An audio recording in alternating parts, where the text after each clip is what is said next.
We are following breaking news. This is coming from Santa Fe. We have just confirmed from Santa Fe police they are in fact responding to an active shooter on the campus of Santa Fe High School. Yeah, we do know that Life Flight has been called to that scene. It is not clear at this time if anyone was transported. It's also unclear whether anyone is hurt or if the shooter is still on campus. Just a few seconds ago, we did get an update. Galveston County Sheriff's Office does confirm that one shooter has been taken into custody, and we're walking there now trying to get more information for you. Everybody's kind of in a holding position right now while they try to figure out and assess the level of danger in this situation. Of course, you know, you can imagine from the number of school shootings we've reported about from across the country how it is such an unknown situation for law enforcement because they don't know exactly what they're dealing with inside that school. There is definitely a sense of urgency here, of concern, of worry. I did see a mother and her daughter walking past me, and that daughter was crying. That mother was obviously concerned. I asked them if they had heard anything, and she said no. I also stopped to talk to a student. He said he was 18 years old. I believe he was a senior here at Santa Fe High School. He said he was outside of the school and he did hear 2 gunshots. That's what he believes he heard, 2 gunshots. And he was outside the school and he just left, he says. He also said that some of the students were evacuated and that they were still checking backpacks. More law enforcement driving in. Texas City Police Department. That's Texas City Police SWAT team. You can see there's now fire trucks. All of these agencies now coming to the scene here after a reported shooting. Do we know if there was one shooter, multiple shooters? Cannot answer that. Cannot answer that. What we do know is that we did have an active shooter in the building, and that person has been arrested. And so tell me that you guys just kind of were guided out of the school, or was there a mad rush out of the school? We were guided out like it was a fire drill. Then once we got out, we were lining up where we normally did, and they said go across the street. As you can see over here at this Chevron gas station, they are gathering, trying to put some parents and students on buses right now. Tell us, did it happen in a classroom? Is that what your brother's telling you? Yes, ma'am. We don't know what classroom it was, but it was in a classroom. So he was in that classroom. What did he say about injuries? He said that he only saw 3 people get shot and that he just ran. I heard around 4 to 5 shots. I don't know. As soon as I figured out what they were, I started to run to hide. I'm sure the worst thoughts were going through your mind. I mean, you're thinking of everything, right? Yes, absolutely. Especially knowing that she was in the same area that the shooter was. I was terrified. So just kept telling her to listen to her teacher, be quiet, stay down, stay on the phone with me. And to see her here, I mean, she's talking, she's able to tell you what happened. I mean, it must be such a relief. Yes, it's a huge relief.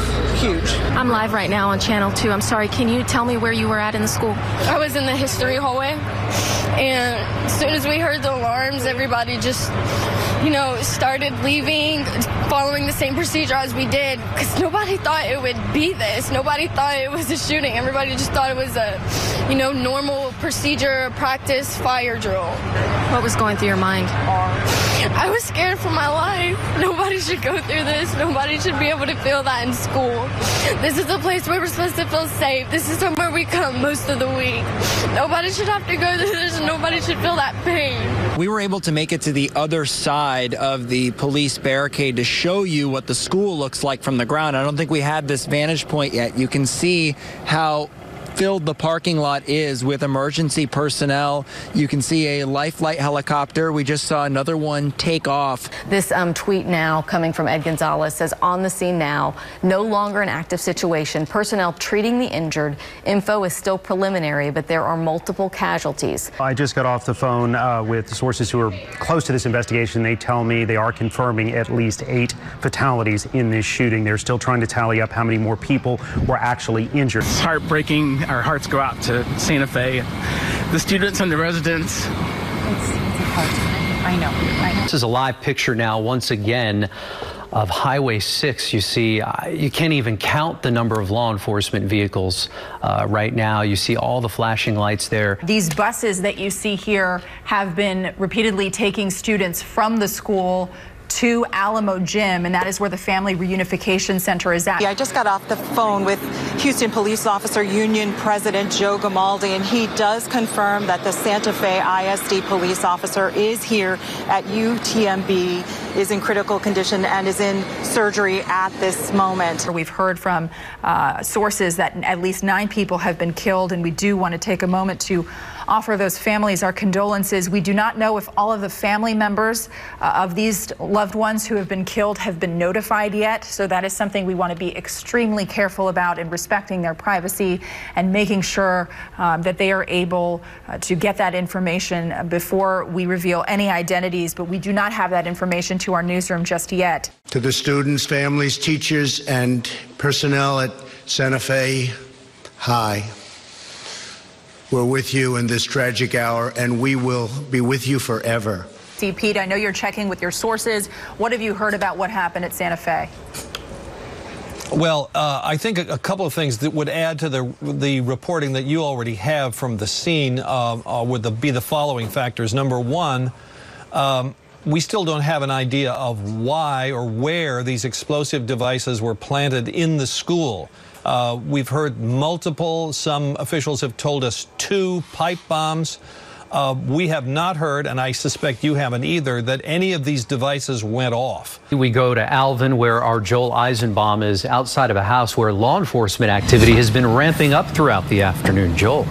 Andy, ramping up is a good way to put it. I want to show you the scene right now. About 2 minutes ago, a whole bunch of folks in big trucks, including DPS, and you can see the back of that guy's vest, FBI, and that's a saw tool. You'll see that guy's got in their hand. They are going to, it's pretty clear to me, make entry into a home that is at the end of this block. We're in a subdivision about 4.5 miles to the north and west of Santa Fe High School. We have been here for the better part of an hour, and yeah, Giovanni's kind of maneuvering just a little bit so you can see that fella who has a battering ram that is sitting now on the side of the road. As you see, these guys who look fairly serious to me are getting ready to make entry in a home that is about, I would say, 1/8 of a mile from where I'm standing. They said that a guy had walked in with a trench coat and a duffel bag, and then he just had pulled out a shotgun and started shooting. We just found out a couple seconds ago that the governor was at Santa Fe High School getting briefed on this investigation. We want to take a closer look at this shooting. It was a shooter who was apparently a student at the school. Robert Arnold is joining us in the newsroom with more on this. Robert. Well, Bill, Dominique, as we had told you, NBC News was able to confirm a name that we have been working off of for the last several hours now. That's the Dimitrios Pagorchi, a 17-year-old who is believed responsible, according to law enforcement, as the person carrying out this shooting at Santa Fe High School. Hey, Robert, quickly, do we know if this Dimitrios Pagorchi had been on law enforcement's radar before? No, I've not heard that. And there has to be more than 100 people here who have lined up to donate blood because of today's events, because of the shooting at Santa Fe High School today. Sir, I would like to talk to you a little bit. What brought you here? Are you one of the people that came because of the shooting? Yeah, I mean, I woke up and I saw the news, and it's just that. We come together today as we deal with one of the most heinous attacks that we've ever seen in the history of Texas schools. This is the suspect. This is 17-year-old Dimitrios Pagorchis. It is his booking photo. Good afternoon, and thanks for staying with us for our continuing coverage of the deadly school shooting in Santa Fe. It has been a tough and a sad day for people in our area. We have the very latest information for you now. We know that 9 students and a teacher are dead. The student now charged in the shooting is 17-year-old Dimitrios Pagorchis. The Galveston County District Attorney's Office is now telling us he has been charged with capital murder and aggravated assault of a peace officer. We spoke with Astros manager A.J. Hinch, a very strong reaction to what's taking place here and in this country regarding multiple school shootings already in 2018. I don't have the words. I mean, I'm here in front of a bunch of cameras, you know, trying to make people feel better when I don't think that the situation should ever happen. There's no reason for our schools to be combat zones. Reaction really from all over the world to the deadly school shooting in Santa Fe. All right, Sophia Ojeda has been in the UK to cover the royal wedding, and she joins us now with world reaction to this tragedy here at home. Sophia. Keith and Sarah, folks here in Windsor, England have gathered for that happy, cheerful event the night before the royal wedding. But there is definitely a sadness that is sweeping through town, as many have heard of the 9 children and 1 teacher that were killed in that shooting today. Robert, I understand you spoke with the young man who played football with Pogorchis.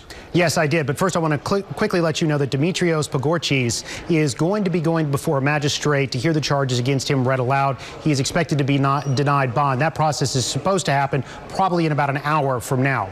Now, as for the young man who played football with Pogorchis, he said Pogorchis played defensive tackle and was a good player, serious competitor. He said he saw no signs something like this was coming, and Pogorchis never seemed distressed or particularly unhappy. Like this kid, the kid that did it, I've talked to him before. He just snapped. He didn't seem like he'd ever do that. Of course, a lot of support tonight for those injured in the shootings, including a retired Houston police officer. He was a certified hero this morning. He was rushed to UTMB in Galveston, a level 1 trauma center there. Our senior reporter Phil Archer is joining us live. Phil, you just spoke, we understand, with one of his former co-workers with HPD. He just retired, what, 4 months ago? That's right. His name is John Barnes. He became a Santa Fe School District police officer after spending 23 years with the Houston Police Department. He retired 4 months ago as a sergeant. His friend says that he decided to go to work for a small-town school district to escape the pressure of big city policing, but that new job nearly cost him his life today. Channel 2 News begins right now with a breaking news alert. It has now happened here. Our students, our teachers, our community, terrorized by a school shooter. I was scared for my life. Nobody should go through this. Nobody should be able to feel that in school. Students running for their lives. I heard around 4 to 5 shots. I don't know. As soon as I figured out what they were, I started to run to hide. Parents fearing the worst. It's really scary. Really, really scary. A day of terror, tears, and grief at Santa Fe High School. 30 miles down the road, the small town of Santa Fe has a population of about 13,000, and you've got to know that every single one of them is hurting tonight. And all of the Houston area is mourning with you after this school tragedy. Here is the latest information coming from our sources close to the investigation. 10 people were killed in the school shooting. The first shots fired between 7:30 and 7:45 this morning. Those killed include 9 students and 1 teacher. And 10 people were injured, including a Santa Fe ISD police officer. As we have seen, tragedies like this can bring people together, and that's what's happening tonight at one of the many vigils planned. Our Roseanne Aragon is live at Texas First Bank on Highway 6 in Santa Fe, where a vigil is expected to start at 6:30. And Roseanne, we can see a crowd already gathering behind you. That's right. There are many people who are coming to this, who have planned to be here. People at the drop of the hat decided to come here, and they decided this is what they wanted to do. This is where they wanted to spend their money. All of the money made today will be going to those affected by the shooting. The judge is reading the charge against him, as we've been telling you, capital murder and aggravated assault against a public servant. Bond is being denied on both of those charges, and the judge is advising him of his rights. He's now signing paperwork that he understands what he has been told. Now, the family that struck a nerve for a lot of people here, especially those of us who are parents, was the family of one Chris Stone. His father is the gentleman you see in the video here. They came over here frantically this afternoon trying to identify to see if their son was a patient. They had gone to another hospital. They could not find him. Chris Stone is the young man that we're going to show you in an image now that we have. His father texted me his image just a few hours ago. They obviously are hoping to try to find their son. We have some very sad news to pass along that stems from a report from Mario Diaz, who we were visiting with from the Bay Area Regional Medical Center. He was telling us about a dad who was frantically going from hospital to hospital looking for his son. We have confirmed from that father that his son, Chris Stone, is one of the victims who has passed away. And here is a picture of his 17-year-old junior at Santa Fe High School, and it's just devastating to learn and see this first victim. I'm standing here with a student. She's a freshman at Santa Fe High School. Can you tell me what was going through your head during this vigil? I was thinking that I'd never see one of my closest friends anymore. Sophia Beausoleil, thank you so much. All right, we are going to continue our coverage of this incident coming up at 10 o'clock. And for now, we want to leave you with some live images right now of the Texas Capitol with the flag flown at half-staff.